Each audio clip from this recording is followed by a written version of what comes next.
We're just going to give it another couple minutes before we start to allow everyone to enter the room. If you've come in after I spoke, welcome. We'd like you to enter into the chat box your name, your position, and where you're from. That would be really helpful for myself and our speakers today.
Okay, we're going to get started. Welcome everybody to today's webinar on understanding racial injustice and its impact on student mental health.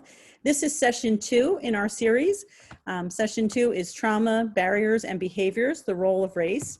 This webinar is co-sponsored by the Northeast and Caribbean Mental Health Technology Transfer Center, or MHTTC, housed at Rutgers School of Health Professions, Department of Psychiatric Rehabilitation, and also the National Hispanic and Latino Mental Health Technology Transfer Center, housed at La Universidad Central del Caribe. My name is PJ Wanger. I am the school mental health lead to this center and will be facilitating the webinar today. Today we will explore the experiences of trauma among marginalized groups and the behavioral manifestations of trauma you may see among your students, as well as barriers impacting life trajectory and seeking mental health supports. The MHTTC is funded by SAMHSA, the Substance Abuse and Mental Health Services Administration, to enhance the capacity of the behavioral health and other related workforces to deliver evidence-based practices and empirically supported practices to individuals with mental illnesses. Please visit the MHTTC Network website for additional information at mhttcnetwork.org.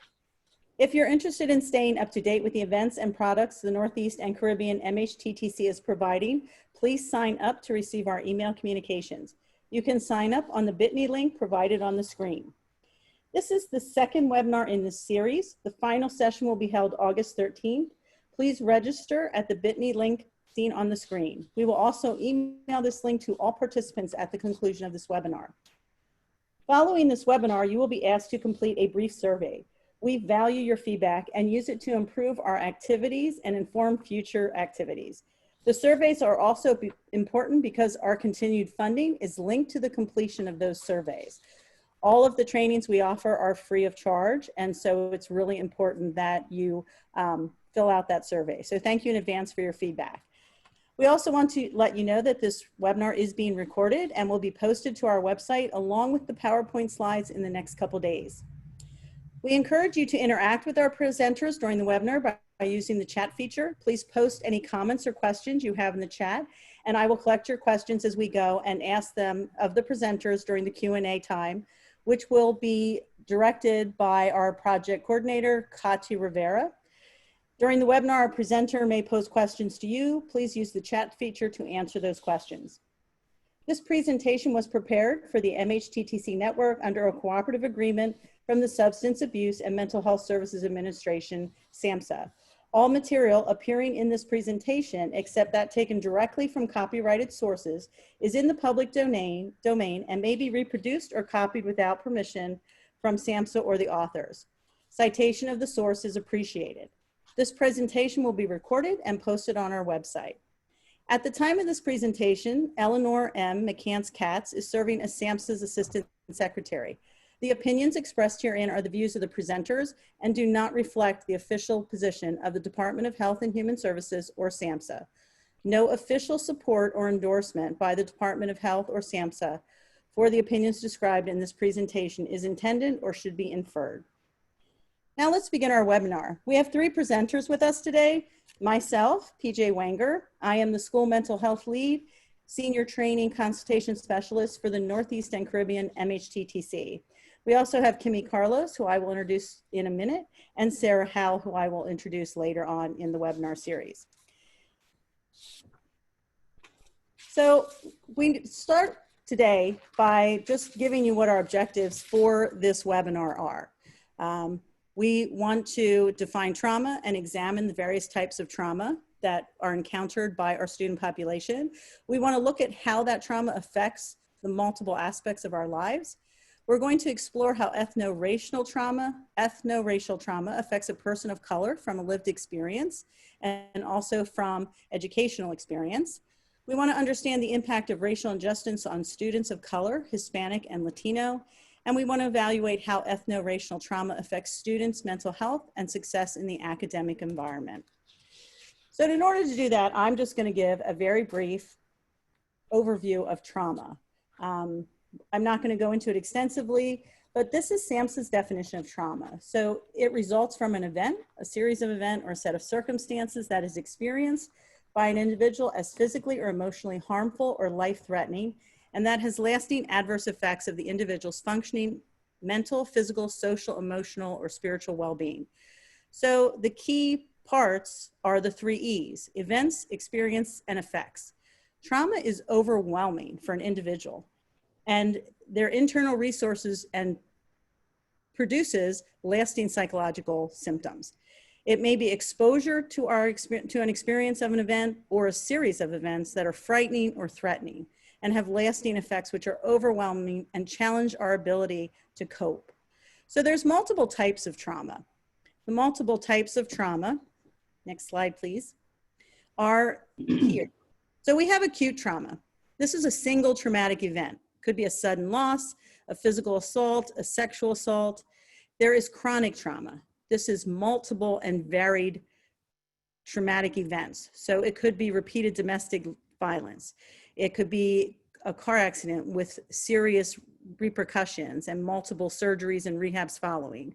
It could be a victim of community violence. So chronic trauma is trauma that just repeatedly keeps happening. Complex trauma is multiple interpersonal traumatic events from a young age. So again, that could be the child who is sexually abused over a long period of time. It could be the child that suffers physical abuse. It could be the child who has community violence repeatedly all around them in their community. And that is complex trauma.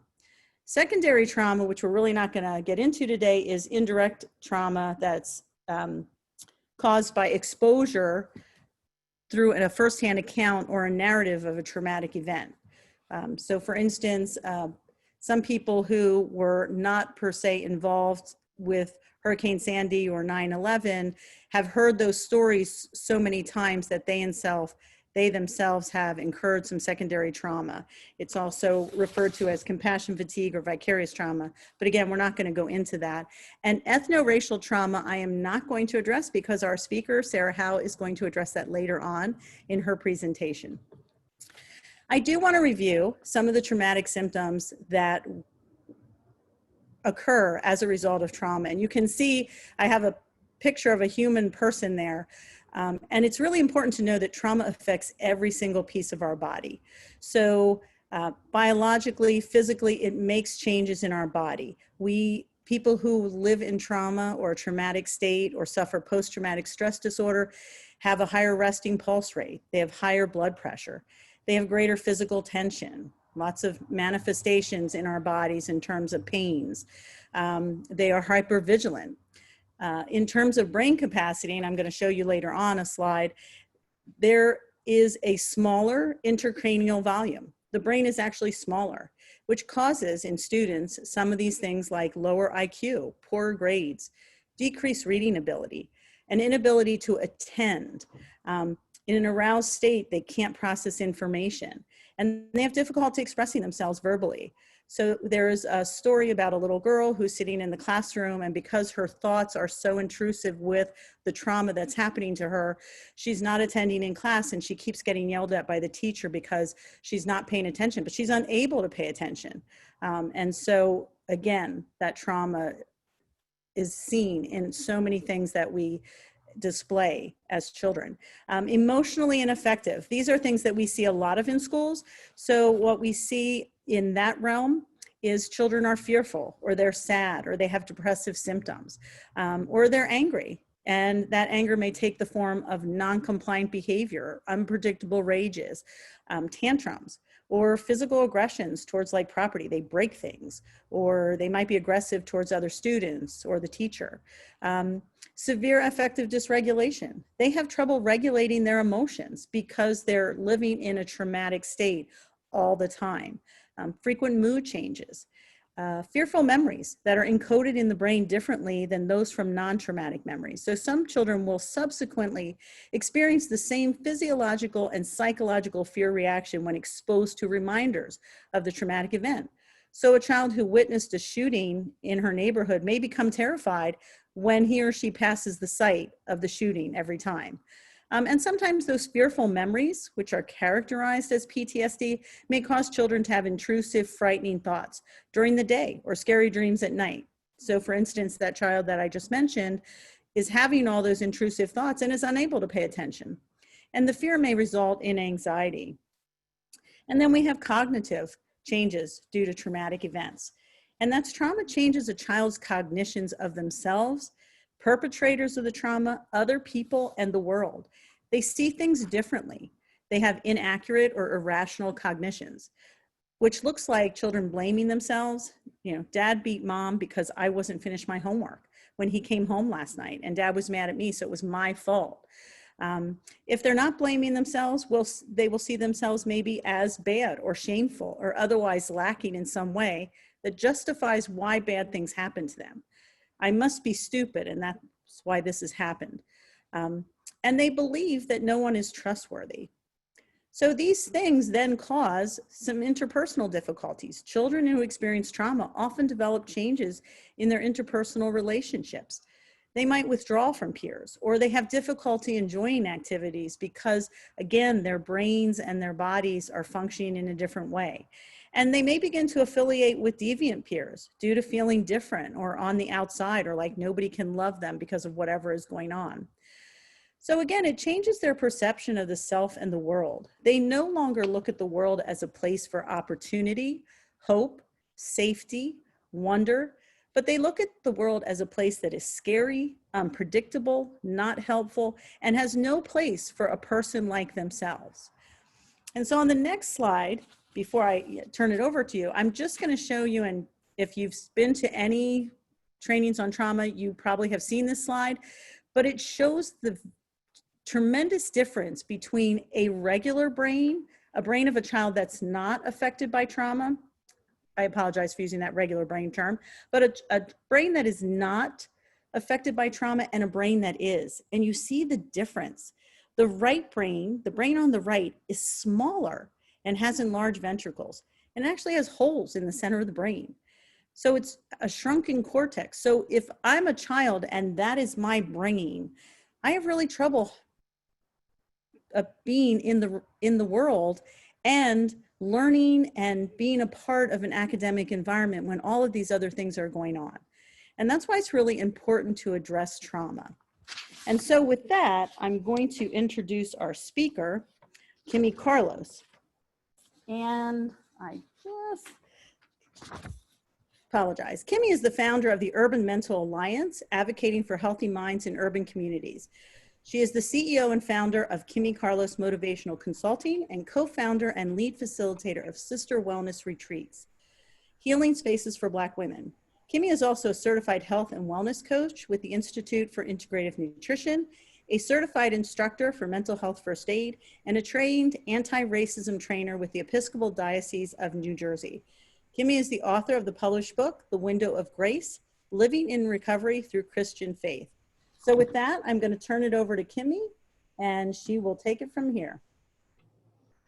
Thank you so much, PJ. I really appreciate the opportunity to be on the panel once again. I want to give my thanks to the Northeast and Caribbean MHTTC, and I want to thank you, especially PJ, for that awesome introduction on trauma, which I think is so important. And Sarah, I want to say it's a pleasure to present alongside of you today.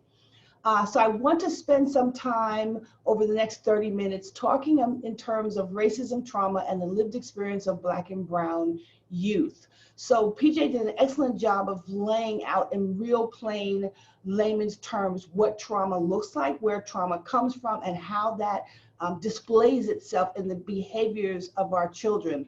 I want to talk about specifically traumas that are born out of systemic racism, what that looks like in lived experience, and then talk about ways that we can kind of shift that so we begin to disrupt trauma in the lives of children of youth. So I think one thing that's really important is trying to reimagine our youth, our Black and Brown youth.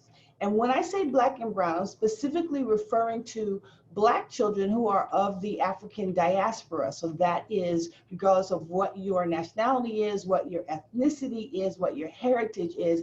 If you are of the African diaspora in this country, you're considered Black. And when I say brown children, I'm largely speaking to Latino children. However, that does also include our East Indian children, East Asian children as well. So a lot of what I'm going to talk about in the next 30 minutes are going to be talking about Black and Brown children with an emphasis on Black children especially. So for normal, healthy adolescents, there's some character building blocks that we need that are really important around building confidence, showing caring, contribution, competence, connection, right? In order for our youth to really be able to grow physically, spiritually, mentally, emotionally, socially, we need these blocks for our children to grow, right? But what we find often in Black and Brown youth, and especially in Black youth, is that these blocks are either not there or they're impeded somehow, right? And PJ did an awesome job talking about how trauma actually impedes these building blocks to development. So what I'm going to talk about is some of the specific ways that systemic racism actually plays in the trauma that Black youth experience and how it disrupts that healthy development of adolescents in lived experience ways. So I'm not talking biologically, I'm talking about what the day-to-day experience is and how that traumatic experience disrupts a healthy development and a healthy life for youth.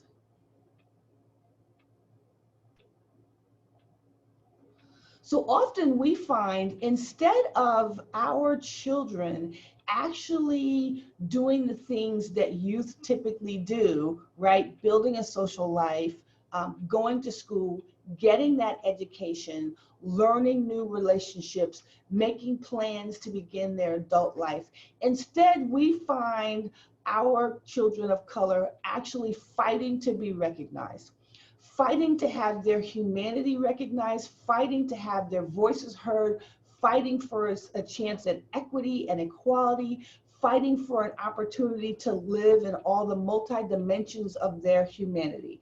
And that in itself is a disruption to the way that our Black children grow, the way they view the world, and the way they engage with the world. So it's important that we're all on the same page so we understand what systemic racism is. We are in a really fortunate place in history in our country right now. And I know that seems odd to say because 2020 has shown us COVID-19 and all of the inequities and disparities in that. But that has also given us a real opportunity for a social justice reckoning in this country. It's given us an opportunity to have what has been a long outstanding conversation around systemic racism and how that is embedded into the fabric of our country. And so I, for one, am grateful that we are having this conversation. As tragic as it is that this conversation comes out of the tragedy of COVID-19, as well as the tragedy of several high-profile killings of people of color, I'm grateful that we are finally having an authentic, transparent conversation around systemic racism. So I want to just lay the groundwork for what systemic racism is, so that we can see it as an infrastructure, as a system, as opposed to seeing it as individual behaviors. So I'm just going to read this definition out loud.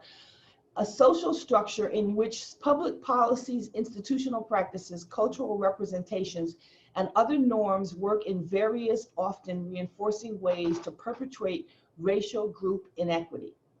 It identifies dimensions of our history and culture that have allowed privileges associated with quote unquote whiteness and disadvantages associated with quote unquote color to endure and adapt over time. Systemic racism is not something that a few people or institutions choose to practice. Instead, it has been a feature of the social, economic, and political systems in which we all exist. Systemic racism is enforceable by violence, state-sanctioned and otherwise, and there is and always has been grassroots resistance to systemic racism.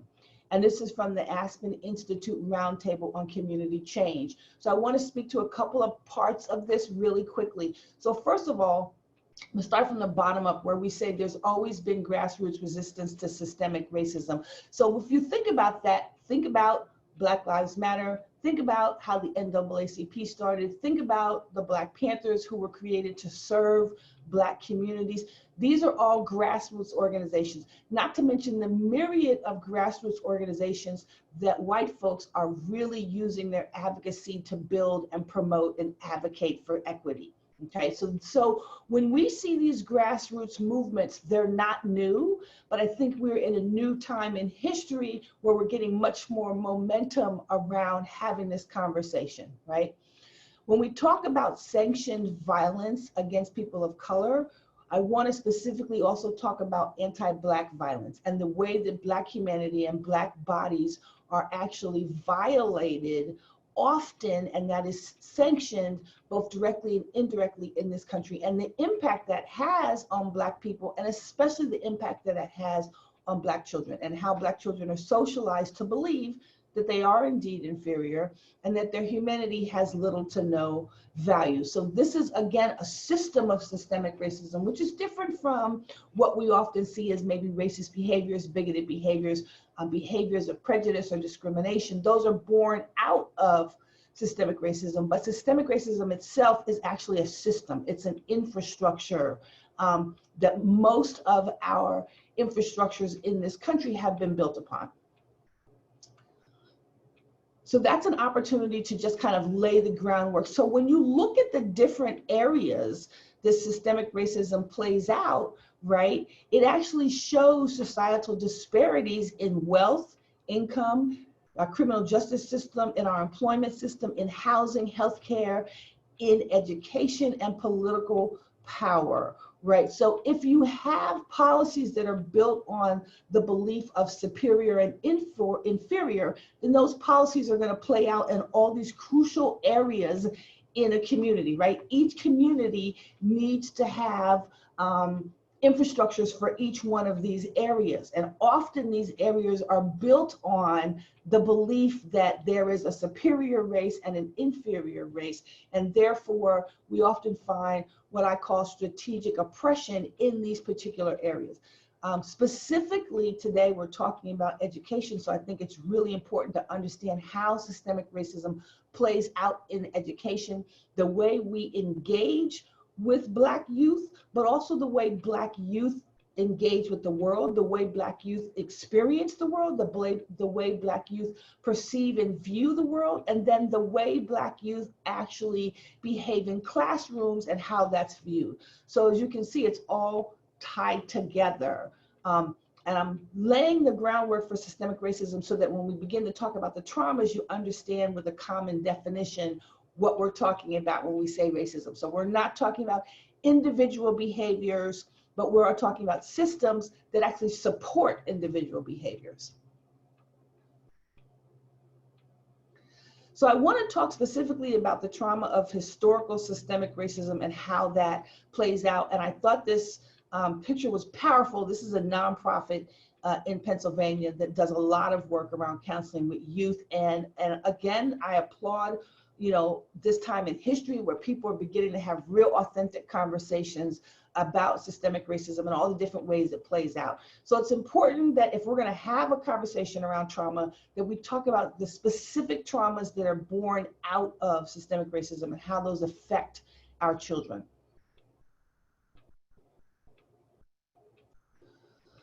So again, PJ did an excellent job laying down a description of what trauma is. I know that Sarah's going to speak to ethno-trauma, ethno-racial trauma, but I want to talk about, just touch on it as well, transgenerational trauma and racial trauma, because these are the two traumas that affect people of color very differently than how it affects other folks. And often these types of trauma are not recognized, right? So transgenerational trauma, or often called intergenerational trauma, is a psychological theory which suggests that trauma can be transferred in between generations, which PJ laid the groundwork for. After a first generation of survivors experiences trauma, they're able to transfer their trauma to the children and further generations of offspring via complex post-traumatic stress disorder mechanisms. So not only does trauma literally change the biological makeup of a person, but this trauma can be literally passed down through the womb, right?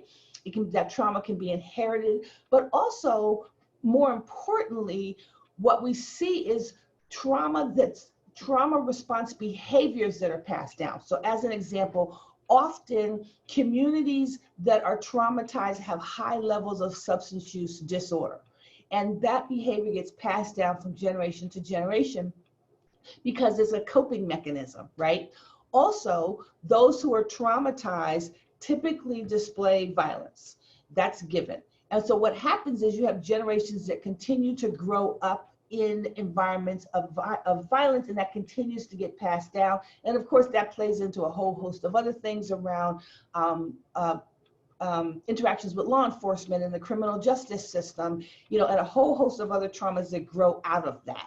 But then you specifically have racial trauma or race-based traumatic stress, and that's the cumulative effects of racism on an individual's mental and physical health. And for the next couple of slides, I'm going to get into that. It has been linked to feelings of anxiety, depression, and suicidal ideations, as well as other physical health issues. The subtle and not so subtle ways in which Black and brown humanity is devalued and delegitimized in a culture of systemic racism and strategic oppression, and the resulting cycles of generational trauma and traumatic behaviors. So I'm going to speak around exactly what some of those experiences are and how that has an impact on our Black and brown youth, and more specifically, our Black youth. So the biggest one that we as people of color engage in often is microaggression. Now, incidentally, microaggression is common in most marginalized communities, right? So it's whether you are a person of color, or if you're a person with access and functional needs, if you are LGBTQ, if you are a woman, if you are of a different faith other than Christianity, because we know Christianity is the dominant faith in this country, right? So oftentimes we find microaggressions in various marginalized communities, but I'm going to speak specifically to microaggressions in Black and brown communities, the different types of microaggressions that people of color deal with literally on a daily basis.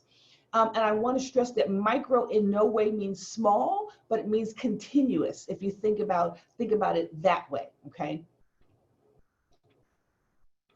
So I want to talk specifically about three major microaggressions, and I'm going to jump into these real quick and give an example for each one.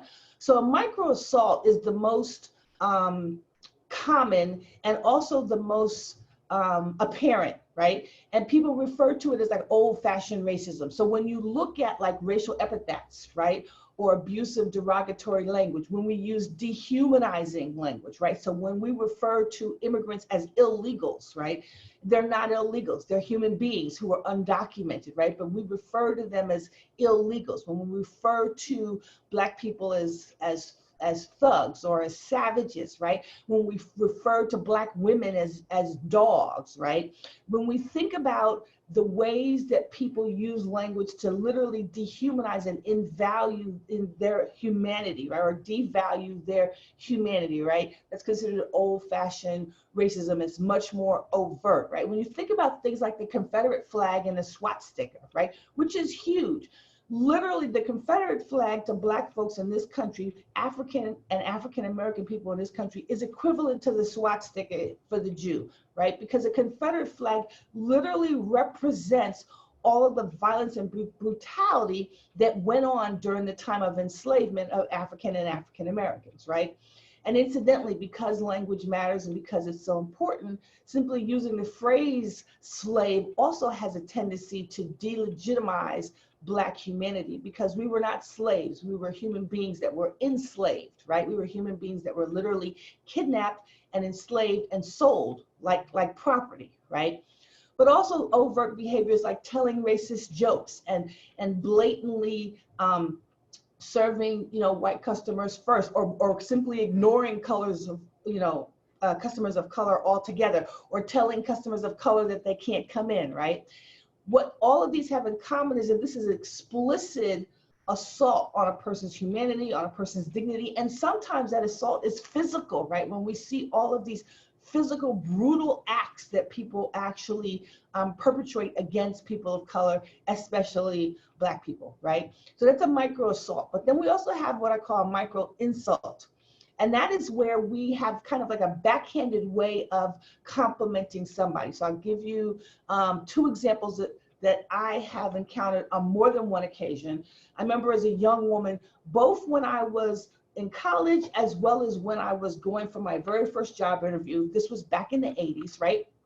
And I had a college counselor actually say to me, Kimmy, you're much smarter than the rest of your kind, right? And then I had a woman who was interviewing me for a job, and incidentally, I did get the job, but in the interview, she said to me, oh, you're so articulate to be a young Black woman, right? So these sound like compliments, but it's actually an insult. It implies that you are the exception as opposed to the norm, right? That most Black people aren't intelligent. Most Black people aren't articulate, right? Or if you hear people give insults around how you present your physical self, right? So often Black women hear micro insults around their hair, right? Oh, well, I like your hair so much better when it's straight, right? Implying that if you're wearing the natural hair that grows out of your head, that somehow that's less than, or it's not good enough, right? So those are micro assaults that we hear. We hear them with our Black and brown immigrant communities as well, right? Oh, you speak English so well, oh, you write so well, right? Implying that that is the exception as opposed to the norm. And then the micro invalidation is another one that we experience constantly, where our experiences and our feelings and our emotions and our behaviors are invalidated, right? Where they are excluded or negated as being important, right? So, and when we say things like, oh, stop being so sensitive, or, it's not always about race, or no, that didn't really happen, right? Oftentimes it tips into forms of gaslighting, right? Telling a person of color that what you feel isn't really real, or what you feel isn't really that big a deal, or what you feel isn't really important, or, right, what you feel is not valid, right?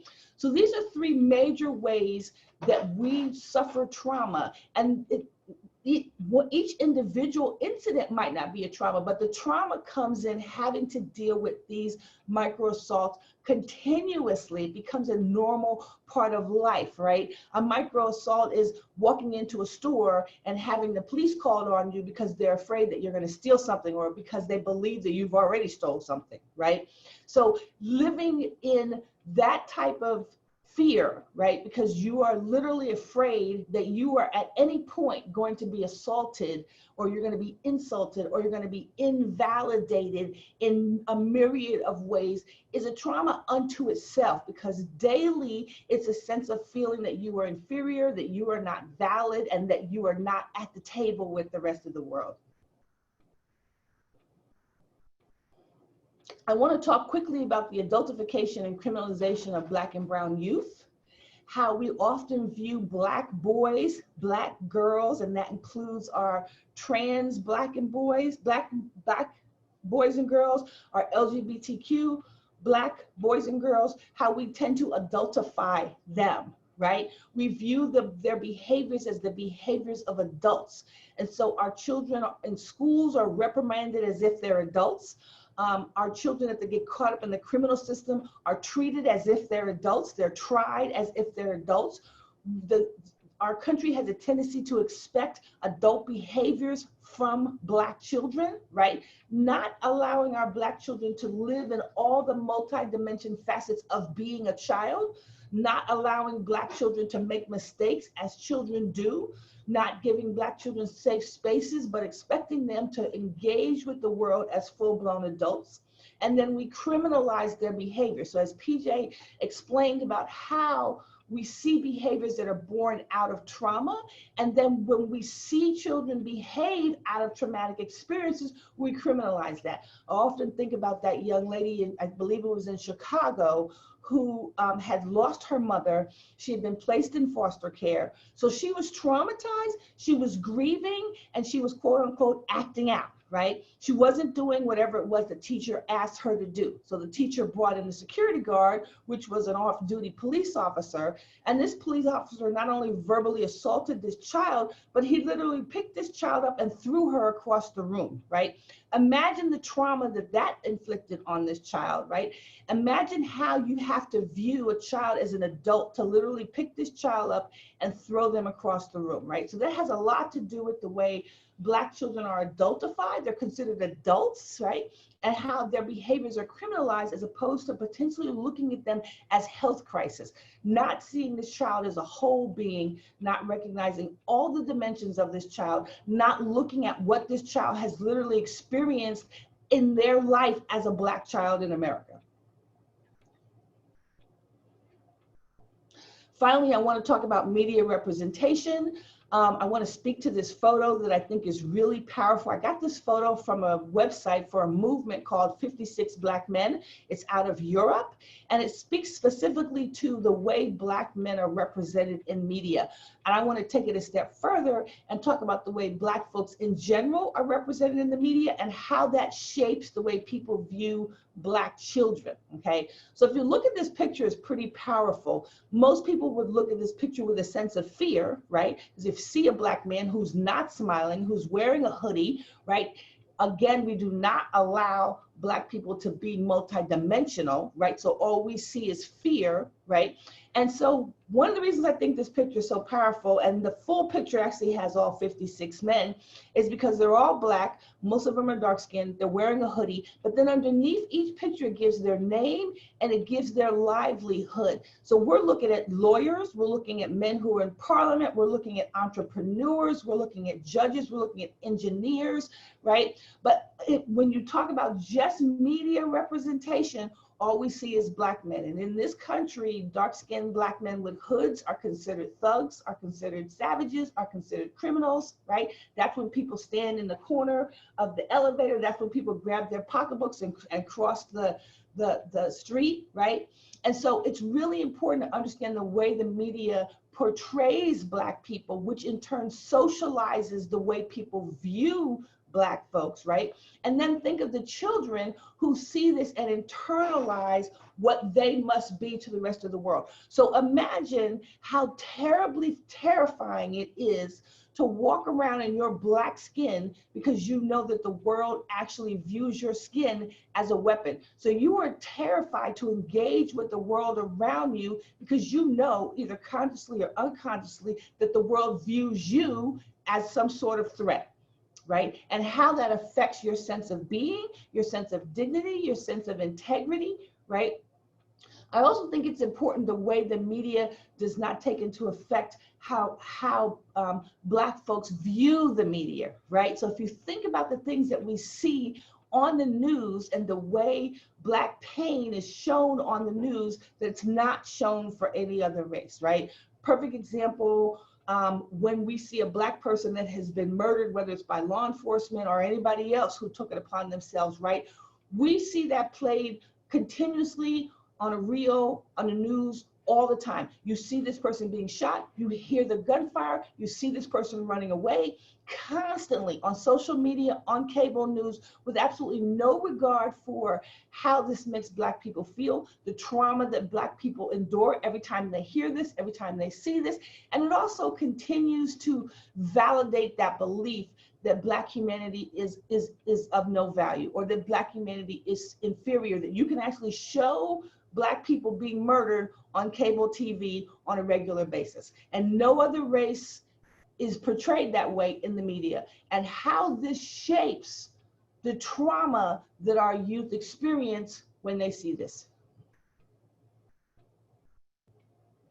I want to talk about how the stressors of racism, discrimination, violence, and poverty affect mental health, how those have a traumatic impact on our youth, right? And I want you to understand that discrimination, violence, and poverty actually are a growth of systemic racism in this country, right? That's not to say that there's violence for other reasons or poverty for other reasons like capitalism, but all of these are part of systemic racism, are born out of systemic racism to strategically oppress those who are of color. And this is actually an observation by the US Surgeon General. So this is research, is not a personal opinion, right? And how this brings about a different type of trauma that people don't often recognize as being trauma in Black communities.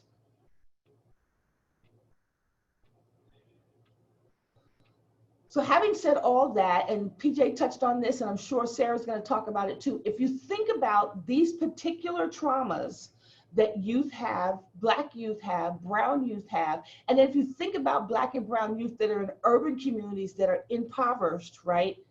And how that impacts the cognition, the physical health, the emotions, the relationships, the mental health, the behavior, the brain development, right? And if there's no intervention, if there's not empowering, uplifting, affirming strategies to intervene and disrupt this trauma, then all of this is carried into adulthood. And now you're looking at things like mass incarceration, institutionalization, gang warfare, substance use disorder, domestic violence, homelessness, because none of this is addressed in Black children. And if it is addressed, it's addressed from a punitive standpoint as opposed to a health and healing standpoint where you are affirming and empowering this little Black child's life and looking for positive, uplifting solutions, as opposed to actually penalizing this child for a trauma that they had no control over, and also for behavior that they also have no control over, because in response to an adverse traumatic experience that they grew up in.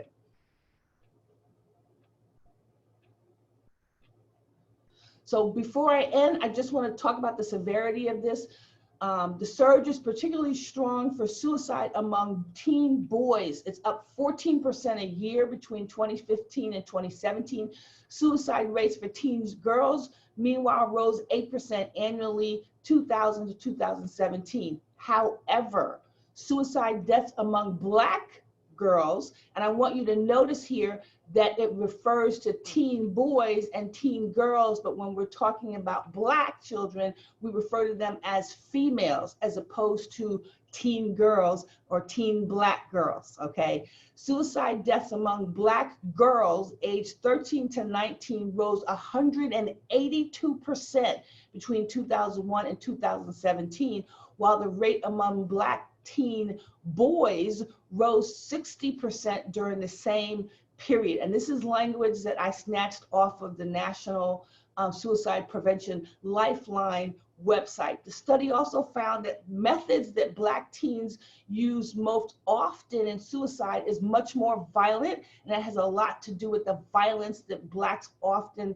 experience in their communities, as well as the way it's portrayed in the media. So we're talking about crisis levels of trauma in our Black and brown youth, and the way we are engaging this is counterproductive to what those building blocks are that our adolescents need. So in conclusion,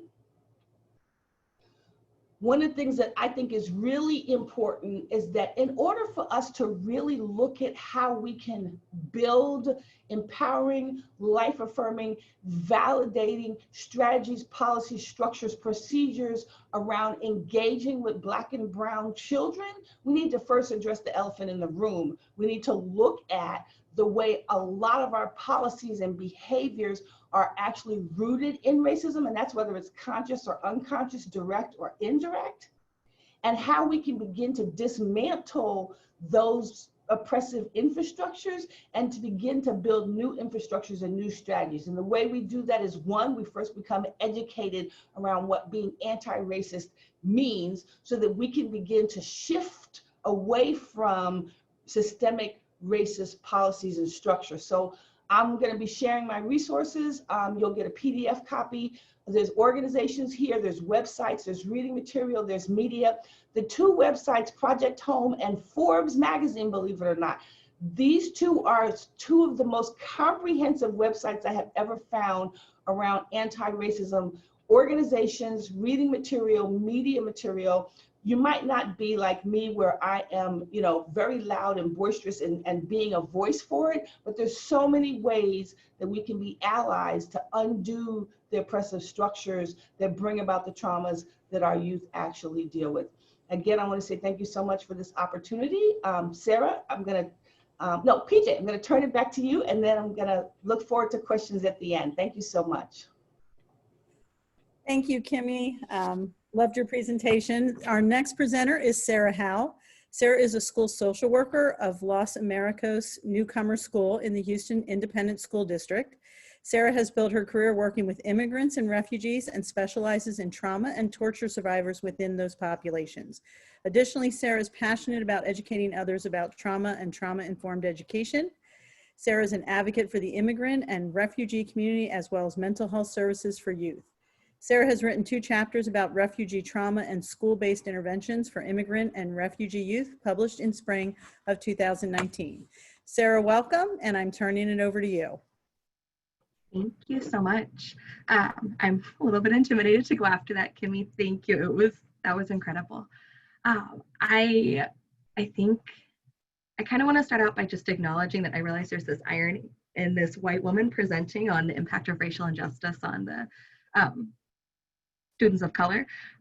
I've worked my entire career with immigrant families, and it has presented its own challenges. This is not my lived experience. This is very much my experience working with clients and lots of academic background. But I do realize that I am a white woman giving an outsider's perspective on communities of color. Also, to echo some of the things Kimmy said, one of my roles is with Houston Revision, where I work with at-risk youth involved in the juvenile justice system. And I have one white family. Everybody else is mostly boys, a few girls that are, I thought I was going in to focus on immigrant kids, and I ended up working largely with the African-American community.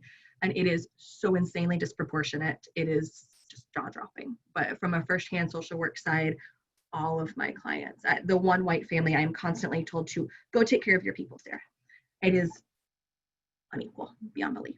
So with that said, I'm going to talk about the Hispanic and Latino community. That has been my focus for the last couple of years, although I will say I entered the field because of working with East African refugees, and that's where I thought I was headed until the surge of Central American minors. So learning Spanish and working with the Hispanic Latino kiddos has been a new skill set in the last 5 years. And head to the first one, I think it's really important when we're talking about the Hispanic and Latino community to have a few definitions because words matter. So Hispanic refers to a Spanish-speaking person living in the US, especially one of Latin American descent. And Latino means a person who was born or lives in South America, Central America, or Mexico, or originally in the United States, whose family is originally from those areas. And Latinx is not included in here, but I think I had to look it up a little while ago to make sure I was using it correctly. It's a person of Latin American origin. It's in place of saying Latino, Latina. It's just a gender neutral non-binary term. To give you some context, 18.1% of the current US population identifies as Hispanic or Latino. 57 million people.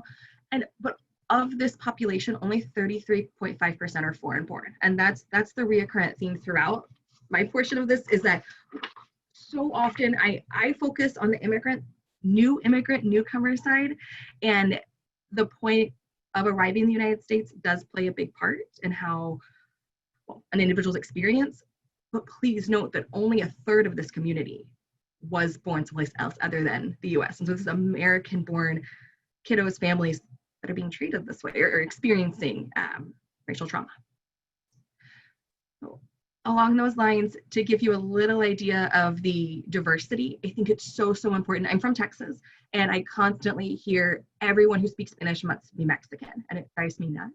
Yes, there's a huge Mexican population, 62%, as in from the 2017 census. But I, for instance, specialize in the Central American community. That's Guatemala, Honduras, El Salvador.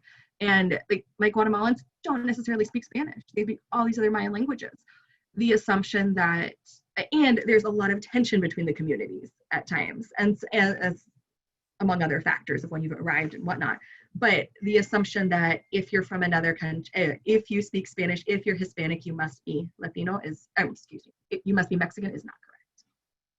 And each of these communities has their own within group differences and different cultures, different everything. So next one. That is a good segue to looking at the diversity and unique needs. I pulled from a couple different resources and kind of tried to reflect on my own experience on what's so important to understand about the community in order to work effectively and have a better sense of their experience. There is the historical and social subgroup differences that are going to impact. So this is the country you're coming from, the community within the country. So for instance, if you're coming from Guatemala, are you coming from the Ladino community that identifies as a direct descendant of the Spanish colonization, or are you working with the indigenous Mayan community who has their own experience with incredible systemic racism and persecution over the years? So that is also going to impact why you've come to the United States. I'm working with I work with a community I call forced migrants that have come for no other reason. The reason they have come is to survive. They have fled because they could not survive in Guatemala, in Honduras, in El Salvador. But looking at their experiences and understanding what their experience was in Guatemala along the route, and then how it feels to live in the United States with that history, with those parallels, ethno-racial trauma. But knowing the historical and social subgroup may impact their needs and how they immigrated here. Their time in the United States, newcomer, first generation is tricky because it can mean you're the first generation that was born here or the first generation you arrived in the United States. And when I say newcomer, I'm thinking new families, kiddos that have just arrived, second generation, etc. But really impacts your identity, your connection to your heritage, and how you internalize the systemic racism and just the messages on the news. I mean, nothing we're hearing from this administration at the moment is supportive of our Black and Brown families. And I know that the message I hear my kids come into school with is just, I'm not accepted, I'm not welcome, nobody wants me in my home country or here. Mix of statuses within the family is really, really important. Go back one for me for just a second. This is something I wasn't aware of when I started my role. I didn't understand the concept of mixed status, but knowing that you might have a family who has been in the United States for many, many years.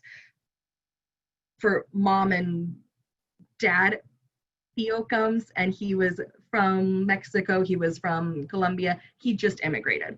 And so maybe he came with a work visa, maybe he came, visas are a little different at this moment, but you might have kids born here, mom's undocumented, someone who came with status and it's expired. You have this whole mix, and so different people are at risk. It's kind of impacts social class, it impacts access to resources we'll talk about later, but it's really, really, you can have all these different immigration needs within one family unit, and how you're going to interact with society, how you're going to interact and how safe you're going to feel in the community will depend on your security and being in the United States. Likewise, level of acculturation, including your level of language.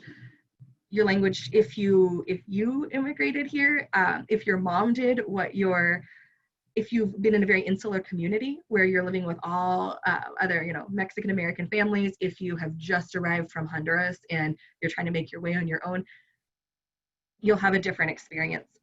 As well as when I see, let's see, Guatemalan families that have had no formal education back in Guatemala, children are arriving in the United States, they're trying to figure out how to be Guatemalan, Latino, new arrivals living in the middle of Texas is just a big difference. And then family history and personality. Personality here is more like temperament, but I mean, is your family very, very close? Are they, how willing are they to integrate some different North American expectations? 2 minutes. And this goes a little deeper into immigration, but the legal status issue in and of itself, that different people in the family might have different immigration statuses, but also, does that mean that there's a threat of deportation? This is super important. And I tried to pull up an article right before I started. I cannot find it. They did research out of the children's, oh my goodness, Children at Risk in Houston, Texas, had done some research last year that shared even families who are not mixed status, who are born in the United States, no question of documentation, felt more fear, and the children couldn't separate out whether or not they were at risk for deportation, or the fear that a family member could be deported even though they had status was felt by children in schools. So even if the threat isn't real, the idea that there are officials looking to deport people who look like you, also, colleagues, kiddos in schools, people in a workplace may or, hopefully don't know your immigration status, but still there's bullying, there's just discrimination based on, you speak Spanish, you must obviously be undocumented and don't belong here. Same thing with the family separation due to immigration. It can look like a family member being deported, or more often what I work with is kids who've come on their own or are joining a family member who's been here for many years.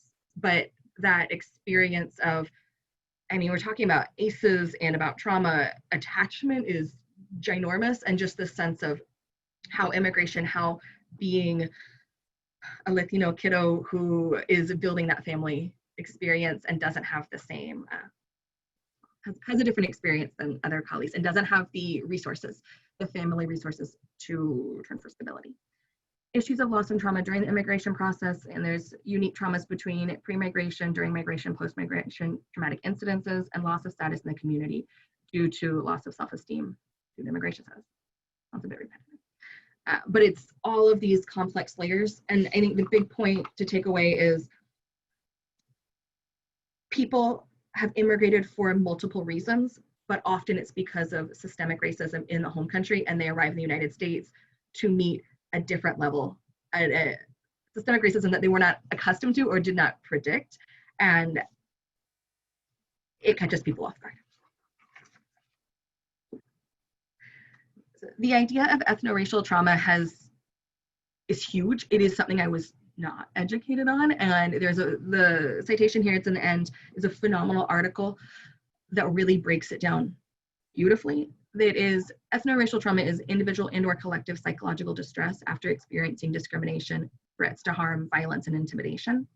Ethno-racial trauma could also be present at children and youth that, or could be present in children and youth that witness discrimination or violence to others, including their parents or siblings. So I think this really, it speaks to many communities, all Black and brown communities.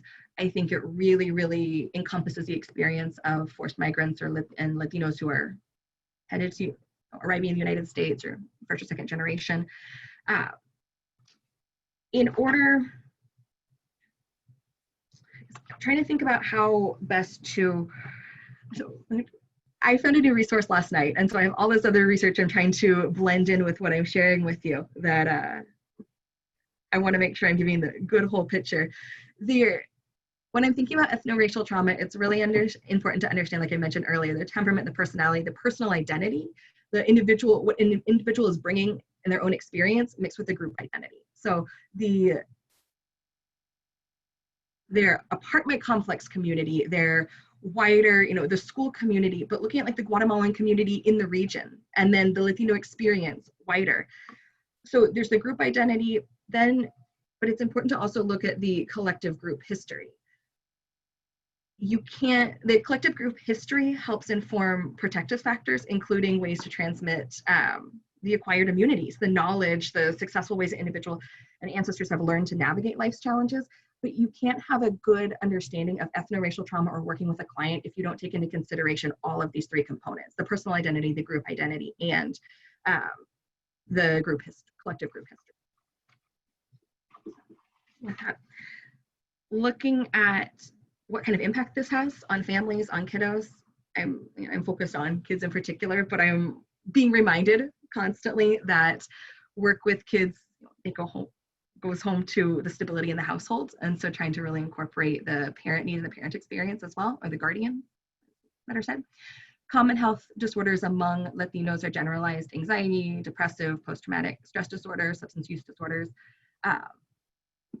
It's important to know the high rate of suicide attempts, also a ton of self-harm, and a lot of, I see a huge amount of self-harm in the Latino community without, we talk about lots of different cultural barriers to seeking treatment and like kind of cultural aspects, but this is a community both in country, in Central America, I see, as well as in the United States, lots and lots of self-harm, feeling all of the things we're talking about, not knowing how to express them or having an appropriate area to express, and so a lot of self-harming. Latino community shows similar susceptibility to mental illness as a general population. However, disparities in access to treatment means that kiddos, families are not getting it. The barriers are tremendous. So I don't think, I speak a lot about the cultural stigma around mental health treatment, but it's also finding appropriate trauma-informed, culturally informed bicultural therapists, or just service providers, period. Latinos are less likely to seek mental health treatment for the trauma that has been discussed, but it's also understanding that group collective history and making sure that somebody, what I see frequently, a clinician that says, well, my family is from Mexico, I speak Spanish, and so I get it, I can serve the community effectively. It's being aware of each different culture and that collective group identity as well, not just the language. Next one. The experience of the community. Often groups are grouped under the immigrant umbrella, even if it's a multi-generations of a family in the United States, they're still perceived as other. So you might have been here, you might have been born and raised here, your parents might have been. I have a good friend who every time we talk, he identifies a little differently. His grandparents immigrated. In some conversations, he says, oh, I am Mexican, I am Hispanic, I'm Mexican American. And the next conversation, he's like, what are you talking about? I am born and raised here. I am as American as you can be. So it's this constant trying to figure out exactly where you fit and how you want to be perceived. And it seems to kind of vary depending on the situation. But it's often other than the dominant culture and different cultural needs. The impact of skin color and less European phenotypic features often leads to greater discrimination. This is so huge, and I found a phenomenal model that I wish I had found time to insert here, but it talks about even within Central America, or even within Latin American society, there's a caste system, there's an order. So I work a lot with the Garifuna community, this Afro-Caribbean or Afro-Latino community, and they are bottom of the bottom within my Latino communities. Incredible discrimination. Right above them, is the indigenous Mayan community or Aztec community, depending who you're working, what part of the country or how far back people trace. But the impact of skin color, if you look more Indian, if there's across all Black and brown family or communities, the sense of the lighter skin, the different privilege. I was finding some painful quotes talking about, oh, you're in Spanish, how lovely you look, your baby was born with such light skin, how beautiful she's he's just white. And it has an impact within families, within what my families have experienced back in home country and then arriving here. The stereotypes and discrimination around legal status and illegality, and the idea of crime migration as well. And so all of these lead to, increased marginalization, disproportionate rate of school disciplinary actions and arrests, fewer resources, fewer culturally and linguistically appropriate resources, and larger gaps in achievement, high rates of school dropouts. I have a hard time at times proving why, gaining support, because everybody in the school that I work with is seeking asylum. And so there's the concept of, you don't belong here. Why do you need resources? The question I constantly get is, who in the world funds the school you work at for newcomers? The sense of worthiness because you're the other community. Next.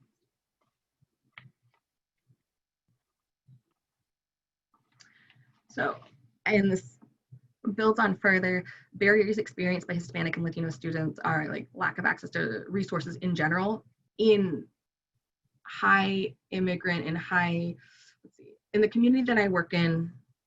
I'm in Southwest Houston, and there are just fewer mental health clinics. There's fewer social services. There's just fewer access to resources in general, lack of culturally appropriate resources, whether that means language or my families don't eat peanut butter and jam. Finding beans and rice is, whether we have the appropriate resources at hand. Lack of linguistically appropriate resources. This also means having resources that for families who do not have a high level of language, period, being able to use a lot of visuals, making sure we're reaching just what we need. Depending on status, whether resources exist or safe resources exist, especially in the time of public charge, and the concern about immigration enforcement and using COVID-19 and testing has been a big challenge.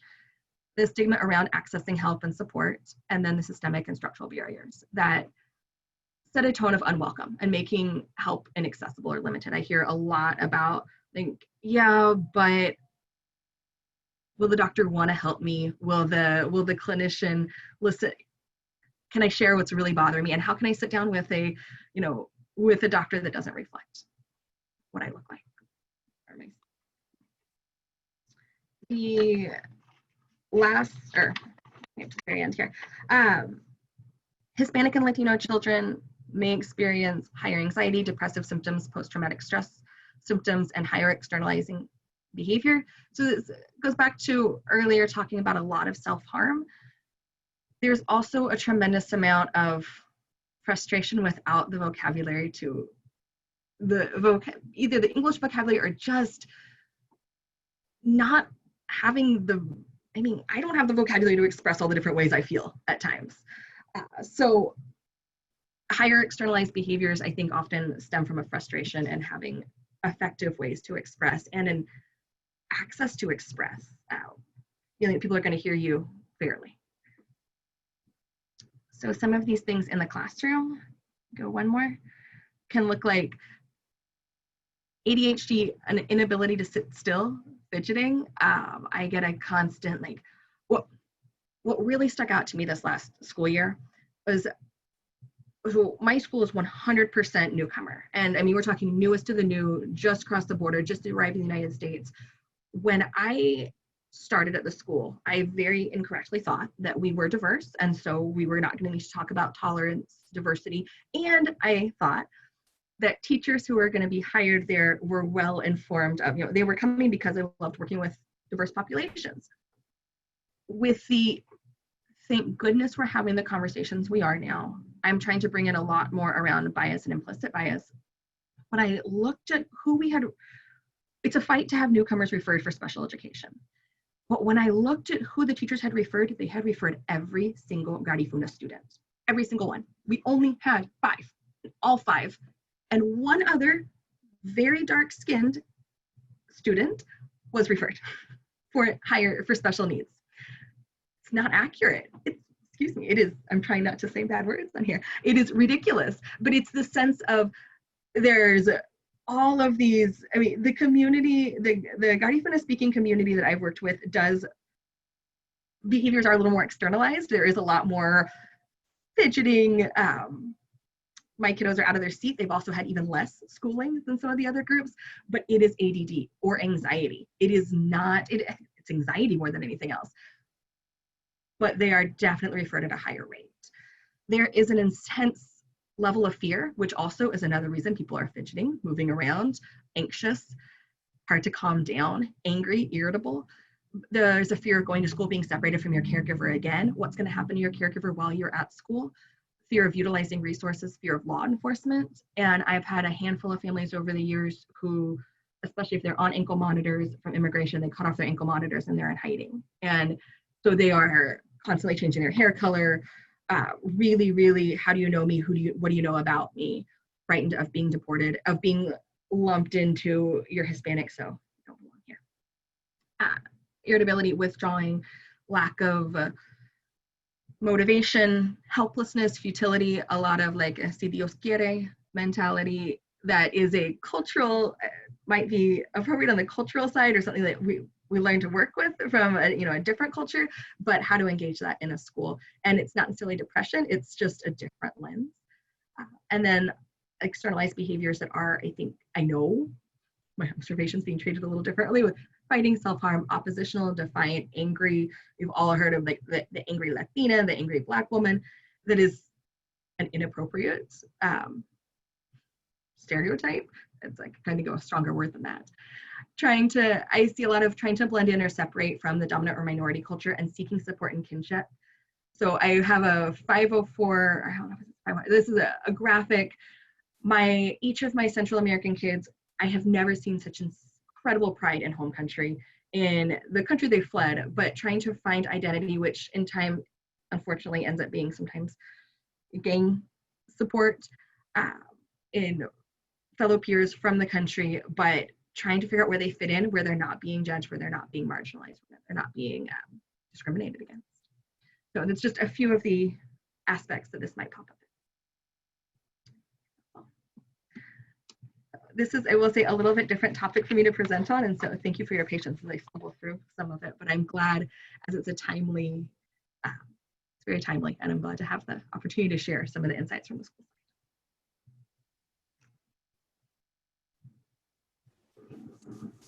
Hello, everyone. So thank you, Kimmy and Sarah, for presenting on such insightful and, like you said, Sarah, very timely topics, especially during this time in our social climate. At this time, I wanted to invite all participants to please send your questions. Any questions that you have for our presenters, you can either send it through using the Q&A feature, or you can send them in the chat box. I have a couple of questions in the meantime while we wait for some questions that came up as Kimmy, you were presenting, and it's on the topic of microaggressions.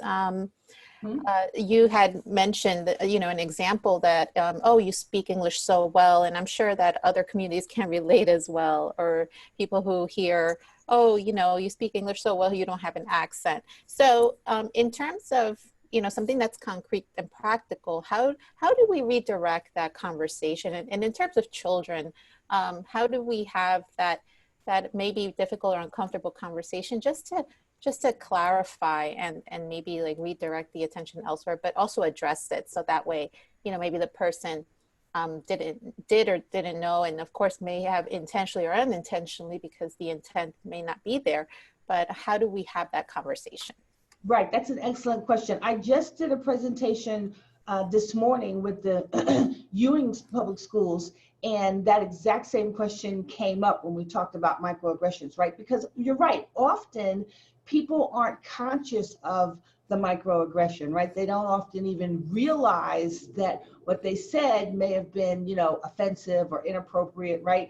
And so one of the things I always really stress upon is that we want to be gentle when we correct people, but we do want to correct them, right? Especially if it's somebody who is engaging this way with a child, right? So you might want to gently say to them, yes, all of our children are very articulate. Yes, all of our children are very smart. Normalize the fact that, you know, yes, this child is smart. They should be smart, right? And then maybe have a conversation on the side with them and say, I just want to give you some feedback on that comment and why it's important for us to reframe that when we have this conversation, right? So we don't want to humiliate people. We want to gently redirect it, normalize the conversation, right? And say, well, yes, all of our children are very intelligent, or yes, our children do speak very articulate, or yes, they've learned how to actually learn a second language, right? And how brilliant is that of this child, right? So you redirect it so it becomes a normal, positive conversation, but you should always double back and have a conversation with the person so that they understand where the offense may have been, right? Because if you don't, the person's never going to realize that this may have been incorrect, right? Like I grew up for years believing that redskin was not a bad word. It was a part of the football team, right? And it wasn't until I took anti-racism training that I realized how incredibly offensive that is. And that is literally a micro assault on somebody's humanity, right? But if I hadn't been taught that, if someone hadn't told me that, I would have never known. So we want to redirect it in a positive way, but then we definitely want to make sure we're educating as well. Yes, thank you. And you bring up a good point is, you know, the adding to that dehumanization, if you don't address it right away, then it might become something that's normative, something that's common, and empowering the children to be able to voice that for themselves, right? And also as educators, because I know we have educators joining us here today and people in the allied and related professions in the education system. So we also have another question that came in, and it's for either you or Sarah or Kimmy. It says, how are schools responding to these issues when presented by families, therapists, or other individuals when noticing some of these microaggressions, systemic racism, and unfair assumptions to behaviors? How do you feel schools are addressing this very important topic? I'll definitely direct that to Sarah.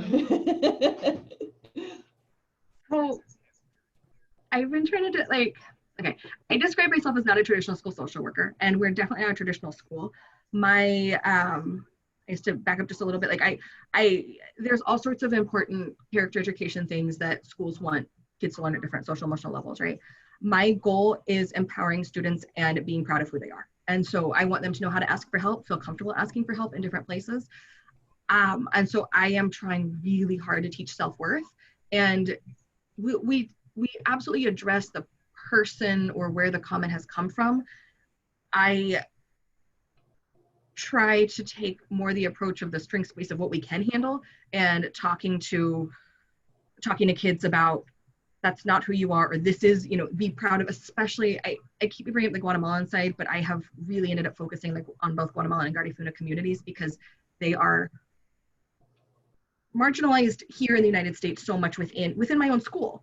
And so from their side, I come in talking about defining your strengths, I look a lot on self-esteem and talk about, you know, again, the control wheel, what we can and cannot control. And I will address it from the teacher, from the staff, and from other students who are saying things that we absolutely do not tolerate: discrimination, racism, bullying, any of it. But a lot of mine focuses on be strong in who you are and be proud of who you are. And like even this last year, this is my first summer I'm not in Guatemala, in Central America, but I've started to bring in a lot more things that represent different cultures and communities so they can find it, identify it, and be proud of it and use it to represent. I don't know how other schools are handling it, except it's just not, the message is it's not tolerated, but I know that it still happens. So Katya, I just want to add to that conversation that I think as schools begin to understand that we really, as educators in schools and providers, have to recognize our own trauma as well as our own prejudices and misconceptions about these populations. So I think that the schools need to be doing some more trainings. And I do see schools doing book clubs. And in fact, one of the local schools is reading one of the books that is on Kimmy's list and discussing it and really delving into those issues. But I think for educators, we have to know where we are first to be able to correct the behaviors that are happening in school towards the students. So again, we have to know what our own traumas are and what our own triggers are and how our own responses are before we can do trauma-informed care with students. We also need to know what our own prejudices and our own, things that we might say that might be a microaggression that we don't recognize. So I think that education needs to be on both sides. Right, and if I could just recommend 2 books, if I'd have thought about it beforehand, I'd have put it in my slide, but there's 2 books that really speak to trauma, and especially trauma that starts in youth, right, and then how that displays itself. So one is The Body Keeps a Score, which is kind of heavy and intense. So you want to really spend some time reading that one. And then the other one is The Deepest Well, which specifically speaks to ACEs, right? But both of these books are so awesome. I am not a clinician, I'm not a social worker, but I do a lot of work around mental health advocacy. And so I really try to learn as much as I can around what traumatic behaviors look like so that I can help kind of reframe the way people engage with people of color who have suffered traumas. And so these 2 books were phenomenal, and they're for lay folks, right? So you don't have to be a clinician to read it. And it really gives you a good idea of what those traumas are, how those traumas come about, what traumatic behaviors are, and how it affects the body, right? Physically, mentally, emotionally. So 2 really good resources there in addition to the ones I put on my slide. I have heard about, and I'm trying to use the scale of ethnocultural empathy. I can only find an abbreviated version online, but it touches on some of these topics as well, of how it's a self-reflective tool just to kind of check in where you're at. And when I'm looking at something that I think that I misunderstood, especially when I went through graduate school, was I thought working with refugees, I was culturally competent, and I was so wrong. I didn't understand. I had no inside out privilege. I just didn't get it. And so I think when you're talking about trainings, we need to go above and beyond. We talk about having cultural trainings, and we're looking, it's not there. I mean, we need to be talking about bias and implicit bias, and really digging into the communities that we're serving, which is a lot more than just being able to name off where our students are from or what part of town our students are from, but really we do, like, for instance, on my campus, I try to do a scavenger hunt or a community tour, but getting a different, digging in on getting it, and like book studies, sorts of things. But it's also about participating and being vulnerable in the trainings, because I'm seeing a lot of trainings offered and people don't listen.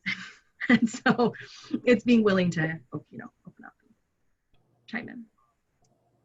Yes, absolutely. Part of that learning process is that sometimes the information presented could be challenging to our own, our own internal biases and what we have internalized throughout our lives. And that's also a process within itself, right? I have another question here from another participant. She says she currently works in a predominantly suburban school district. Do you have other resources for staff development regarding the students? What resources would you suggest? So specifically staff and students. Resources around trauma or racism, or is there specific resources? No, it's not specified. So let's just for purposes of time, let's say for trauma. This one I pulled up when you were talking is my favorite. I think we're going to do a book study on my campus. I'll type out the title of it. It is listed, it talks about in utero through age 5, and my task, I did it with interns last year, is trying to have teachers think about, if this is what's happening at a younger age in trauma, how do you think that's manifesting with our 9-year-olds, with our 12-year-olds? It's written by an EDD, and it is phenomenal. I love The Body Keeps Score. I think it's technical. I'm impressed if you really liked it and got through it, because it took me a while to get through as a clinician. It's great, but it is it's technical. Here's a second one, actually, Reaching and Teaching Children who Hurt, and it focuses more on family violence, but it has strategies on every page. And I can give you the title. I can type up both of those. Sarah, that's great to please put those in the chat, but also participants, please look at the MHTTC websites. There is a lot of trainings going on right now about trauma, trauma-informed care in schools, social injustices. So please, you know, go to the mhttnetwork.org and look at the trainings that are being offered if you want additional trainings in those areas and topics.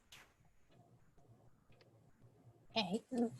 Thank you, PJ. Yes, I will be sending out links to those resources at the conclusion of this webinar. We also have another question here. How are schools responding to these issues when presented by families, therapists, and or other individuals when noticing some of these microaggressions, systemic racism, and unfair assumptions to behaviors? What has been your experience, Kimmy, Sarah? I don't especially work in the school system, so I can't speak to how schools might be addressing it, but I can definitely speak to the experience of parents. And there's a lot of frustration and fear and apprehension around addressing the traumas and the injustices that students experience in school, because often parents feel like they're not going to be heard and their child isn't going to be heard. And so in my nonprofit, I've had to do a lot of work around teaching self-advocacy and empowering parents to have the vocabulary and the knowledge to be able to go into the door and demand that their voices be heard at the table, right? Because unfortunately, our communities of color are not taught self-advocacy, we're taught service. We're taught to be in service. We're taught to be in a service mindset. So we don't really learn a lot about self-advocacy. And so what happens is it becomes a vicious cycle, right? The parents don't know how to advocate for their children, and then the children learn that this is just the way it is and I just have to accept this, right? So there's a lot of apprehension and fear there. So I do a lot of training around, quote unquote, bringing your voice to the table, how to self-advocate. And the best way to advocate is to be knowledgeable, to have that vocabulary. And that's a big part of it. So when you work from the ground up, meaning you do the grassroots work to empower the parents so that they can advocate for their child, I think that's going to go a long way in changing cultures in schools, right? So it needs to be from the top down, but it needs to be from the bottom up too. Parents have to be able to advocate because there is a lot of frustration there. And as I always share with people, I am a safe person. What that means is that people can come to me with their concerns around mental health or social justice, and there's no judgment, and I keep everything in confidentiality. And people know me as a safe person in the community. So I have so many people that come to me with injustices and oftentimes don't even realize that it's an injustice. They just know that they feel uncomfortable with it, or they're not getting what they need, not even understanding the grave injustice that's been levied towards them, right? And so I find myself often coaching people and teaching people around what advocacy looks like. And we've actually built an entire workshop around self-advocacy so that parents can address it when they see this, because it's important that we don't just rely on infrastructures to make change. If the infrastructure feels that it's been working, it's not going to make change. But when people can advocate for themselves and say, listen, you know, this is an injustice to me, my family, my child, and these are the changes I want, then we begin to see change, right? It all goes back to that grassroots movement. Wait, I like this question, and I'm going to give you the honest answer, not the school answer. I'm often the mediator, I think, because I'm the touchy-feely one, right? Who fields all those frustrated, sad, angry parents. Schools react defensively. We are.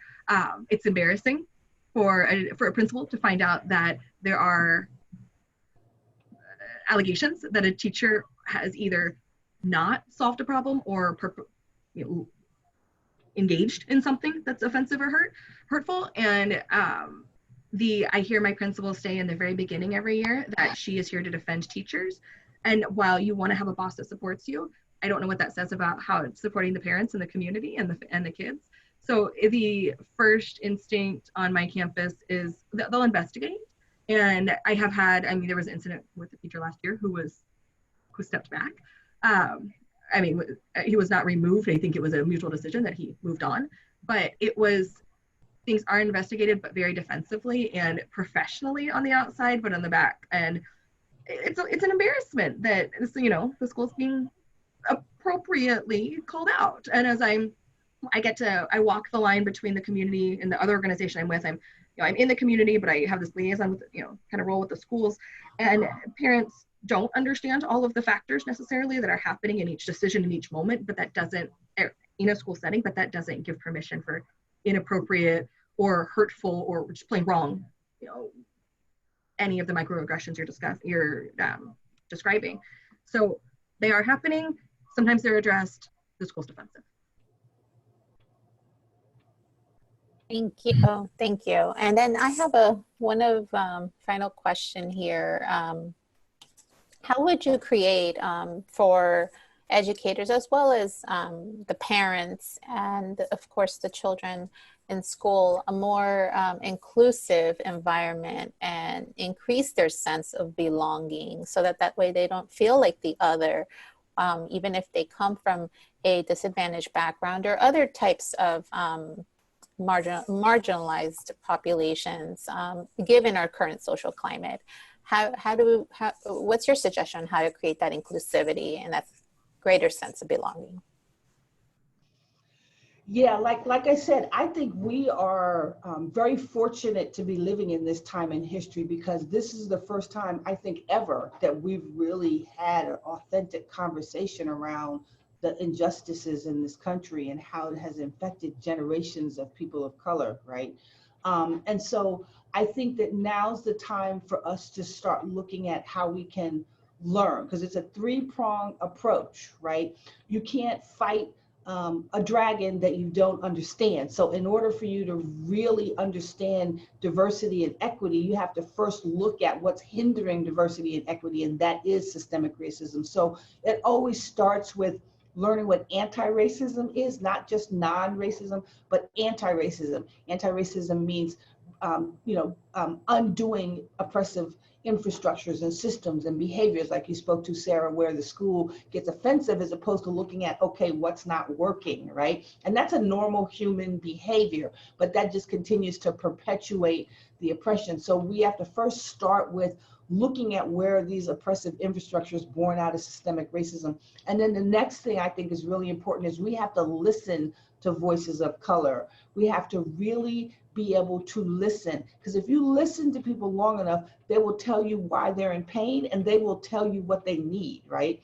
But people of color have been taught directly and indirectly, we've been socialized to just shut down because we expect our voices aren't going to be heard. So we need people who are going to listen to voices of color. I mean, really listen, get out of our way and listen to what's being said.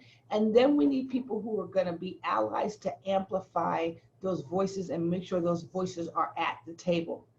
And that's going to mean people who are not of color taking a step back, which I know is difficult when you're used to living in that privilege, taking a step back and saying, I want my students of color, my peers of color, my colleagues of color to have their voice at the table. Not to get into politics, but I thought it was a really classy move when Amy Klobuchar said, I'm taking myself out of the race because it's about time we have women of color's voices at the table. That is how you amplify voices of color. That's how you make change, is bringing everybody to the table, authentically at the table, and making sure that their voices are heard while simultaneously working to dismantle those systems that have oppressed those voices. And that's both for your colleagues, your peers, as well as your students and their families. Well, thank you. Thank you both. Thank you, Kimmy, Sarah, and PJ for joining us and for providing us with much relevant and useful information regarding this very important topic. I'm going to thank everyone who joined us today and respecting everyone's time. We went a little bit over time. Like I mentioned before, we will be sending everyone a link to our evaluation. We will send a link to the presenter slides, audio recording, and a certificate of completion. And we also will include a link to our third session in this series. And again, I just wanted to say thank you, and I hope you will join us. Thank you for the opportunity. This was wonderful. Thank you.